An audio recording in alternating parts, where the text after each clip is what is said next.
आपल्या सगळ्यांचं जे प्राणपणानं रक्षण करतात ते पोलीस राहतात तरी कसे याचा शोध या आठवड्यात झी मीडिया घेत आहे।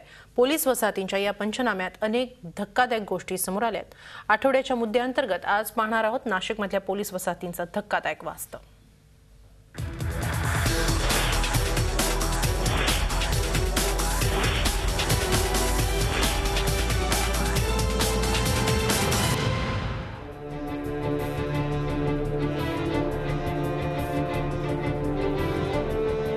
फुटक्या खिडक्या, तुटकी दारं, घाणीचं साम्राज्य, झाकणं उडालेली गटारं, डुकरांचा सुळसुळाट, बंद असलेले दिवे, हे चित्र आहे पोलिसांच्या वसाहतीमधलं।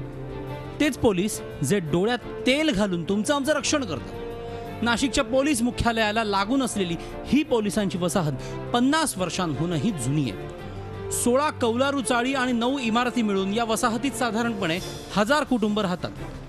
या वसाहतीनं अनेक पिढ्या बघितल्या, मात्र या पिढ्यांनी वसाहतीच्या समस्या सुटलेल्या कधीच बघितल्या नाहीत। बाकीच्या काही सुधारणा नाही, दार तुटलेले, संडास बाथरूमचे पण थोड्या भिंती पडलेल्या आहेत। माणसांना जर वेळ भेटत नाही करायला तर बाया तरी काय करणार, मग जसं असलं तसं भागून घेतो। घाणीचं साम्राज्य तर कायम 12 महिने कधीच साफ केलेलं नसतं। आपल्याला पावसाळ्यात तर सगळ्यात महत्त्वाचं घाण पावसाळ्यात असते, कारण एवढे ड्रेनेज तुंबलेले असतात, सगळं रस्त्यावर पाणीच पाणी असतं। जी परिस्थिती गंगापूर रोडवरच्या पोलीस वसाहतींची, तीच परिस्थिती पाथर्डी परिसरातल्या नवीन पोलीस वसाहतीची। ही वसाहत तर गेल्या कुंभमेळ्याच्या वेळी बांधण्यात आली।